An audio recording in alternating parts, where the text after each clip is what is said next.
Joining us now is Ojy Okpe with stories trending around the world. Hello, G. Good morning, Dr. Fati. How are you? Well, you see, you commanded me and obeyed. I feel loved.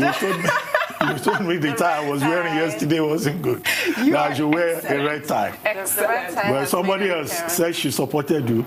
She said I look like a comedian yesterday. I don't want to mention her name on TV so that I don't embarrass her. So today, do I look like a comedian? Dapper. Okay, thank you. That's the right word, dapper. Hold on. Thank you. Dr. Bat is going to throw that tie away. This is bullying, and I don't appreciate it. Good morning. Good morning, too, dude. How are you? Good morning, Rufai. How are you? I don't know why when Dr. Bati said dapa, it sounded like Japa for me. I don't know why. He keeps educating our audience. Thanks, Rufai. I don't know why. Just saying. But good morning, Ojy. I'm sure you're doing great. I'm doing excellent. Yeah. Well, good morning to you, viewers. We begin what's trending in Nigeria. Reactions have been trailing the Arise News interview with the former acting managing director, Interim Management Committee of the Niger Delta Development Commission, Joi Nunieh, in which she alleged that the Minister of Niger Delta Affairs, Godswill Akpabio, sexually harassed her. Ms. Nunieh, among other allegations, claimed to be the only woman who had slapped the minister. Let's take a look at that video before we take some reactions. The only Ogoni woman, the only Nigerian woman that has slapped his face. Why did you slap him? Why did you slap him? He slapped him because of his plan B. He thought that he could, since he couldn't get me to take that money, he thought that plan B, if it could come up on me, he didn't know that I'm a Port Harcourt girl. Port Harcourt girls are not moved by money, by somebody telling me that you make me a substantive MD. The Port Harcourt girls are Can we clarify this? Because we can't gloss over a slap. What is the plan B? He came up on you. What exactly does that mean? We were having a meeting. Akpabio's meeting with me is either in Apple or at Meridian or whatever. Those are his meetings. I slapped him. Well, Joy, are you accusing Senator Akpabio of attempted rape? Is that the point you are making? Or sexual harassment? Harassment sounds better, not rape. Okay, so you are accusing him expressly of sexual harassment? Yes, I am accusing him. Dundun, I cannot get over that question. Why did you slap him? I have to ask. That was a punching question. And you, Dr. Abati, you clarified the way so she can claim that she was sexually harassed, right? Well, let's take some reactions. One user on Twitter wrote, "This Akpabio versus Joi Nunieh NDDC scandal is getting really interesting. Remember, Akpabio talked about her 4 previous husbands. Now, Joi Nunieh is talking about slapping Akpabio. I bet you more will be unraveled in the coming days." Another user wrote, "These people should leave drama and account for the alleged money that developed legs and ran away, not buying either Senator Akpabio or Nunieh's excuses. They should be interrogated and tell us the truth." Well, finally, a user on our YouTube channel wrote, "With recent developments, it is very safe to say that the people of Niger Delta are architects of their problems and gross underdevelopment. The Ministry of the NDDC was created just for them with their own people as directors. The governors of the Niger Delta states received the highest monthly allocations. Even their own was once the president of Nigeria for about 6 years. What do they have to show today? If they had wanted to turn the Niger Delta region to the Dubai of Nigeria, it wouldn't have been a problem. They squandered the money given and then shed deceptive tears of marginalization. These revelations are really shameful. Unfortunately, those involved are shameless." I mean, this is my take on this story. It's great, but I think that it's unnecessary, all of the drama. But my take really is that it's a way to shine more light on the whole issue of the Niger Delta crisis. As much as it is messy, I'm glad that this whole situation is happening again. Which is why I kept asking about that. For me, all of the accusations and counter accusations are sordid and people find that entertaining, they find it titillating. Yeah. But the fact remains that a grave injustice was done to the people of the Niger Delta for 20 years. And then what happens going forward? That is all I am interested in, quite frankly. Yes. And that the people who mismanaged the NDDC, embezzled funds and what have you, are exposed and brought to book. But really what's important is what happens next. The next 20 years cannot be this kind of an absolute sham, frankly. Very good point. Very good point. Well, yes, I think that should be the focus. Yes. The NDDC and its usefulness to the people of the Niger Delta.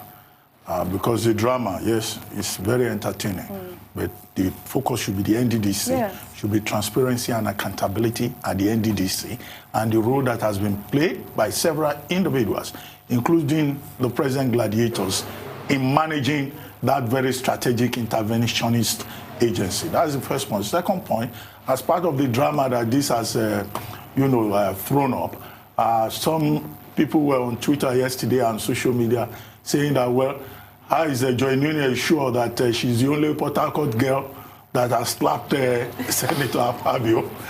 That what if, there are other Port Harcourt girls who have had similar experience with him. And then, of course, some Port Harcourt girls say, well, Port Harcourt girls don't go about slapping people. And all kinds of... somebody said that to all me. kinds of jokes, I saw a lot of on social media. But I think we should all remain focused. Yes. And there are persons who have gone a step further to say, look, maybe the president should look into all these allegations, particularly relating to the management of resources at the NDDC, and that perhaps maybe the time has come for the president to ask the minister to step aside to allow the investigations to go ahead without any fear that he being an interested party in some of these allegations could influence the outcome one way or the other. Yes, this sexual harassment allegation, though, Rufai, what's your take on that? Do you think that the minister should step aside now, or he should come back to, he should react to the sexual allegation? I mean, it's only natural. Once you're being investigated, step aside. It's only very natural. I mean, there are no two ways about it. You need to step aside. But one area I want to talk about is about the lives of the people there. And it has to be said that the lives of the people in Niger Delta matter a lot. Akpabio State, for instance, let me tell you, Akpabio State has the highest number of unemployment rates. And incidentally, Governor Akpabio was governor in that state for 8 years.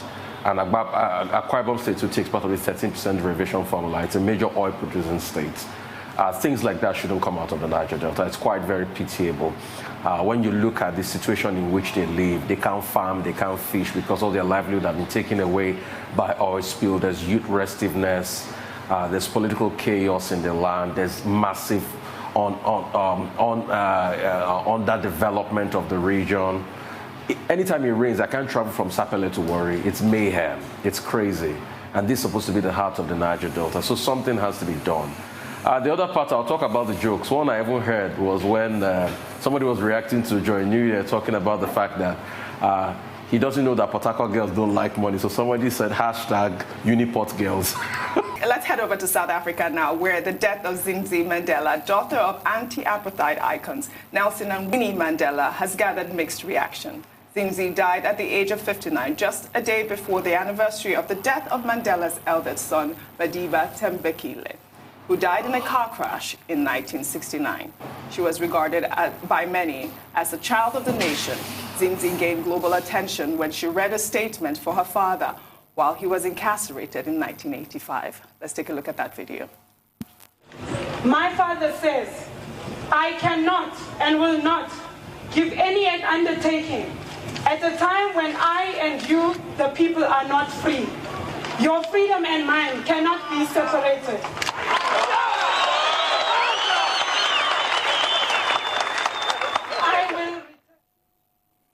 Well, quite a sad story there. Yes. Still rest in peace. Yes.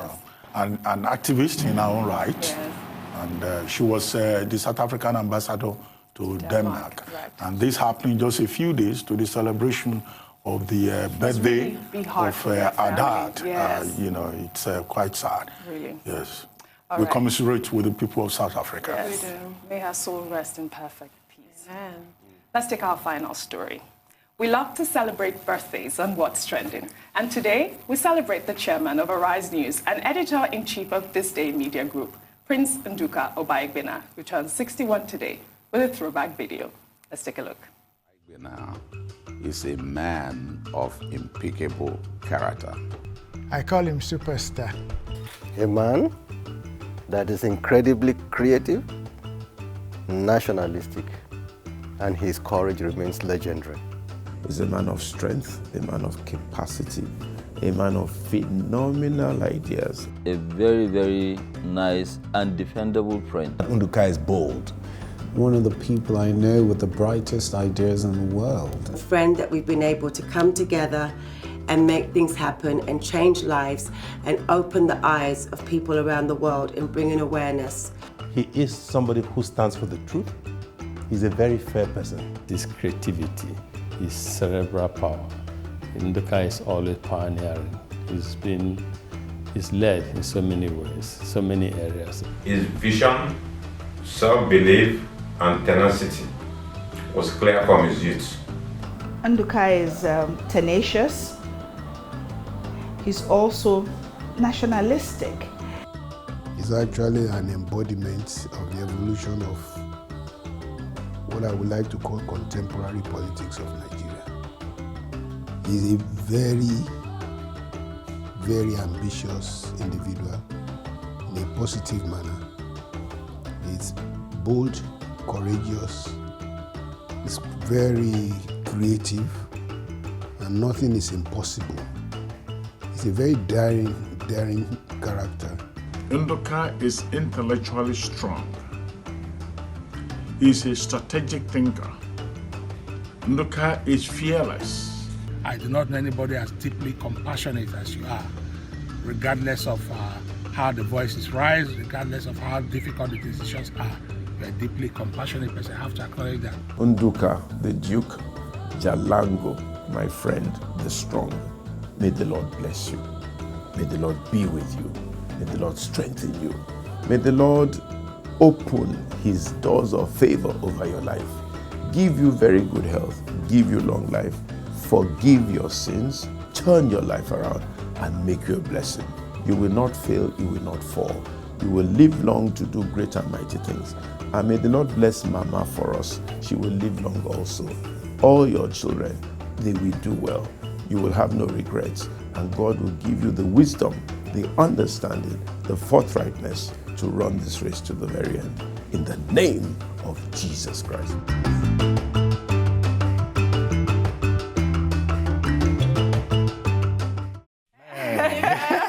Happy birthday, Chairman. Well, who's going to lead the song? Who's a good singer here? You have to see first. Chairman is cringing at I'm sure. Birthday celebrations are just... Well, who has a good voice to sing why the don't you do it with your dapper tie? No, with my croaky voice. Rufai, you've Happy been birthday, singing Chairman. them since Rufai. Happy birthday. Let's get Rufai to sing happy birthday. Okay. Let's sing for He's a Jolly Good Fellow. Okay. For he's a jolly good fellow. For he's a jolly good fellow. For he's a jolly good fellow. And so say all of us. And so say all of us. And so say all of us. For he's a jolly good fellow. For he's a jolly good fellow. For he's a jolly good fellow.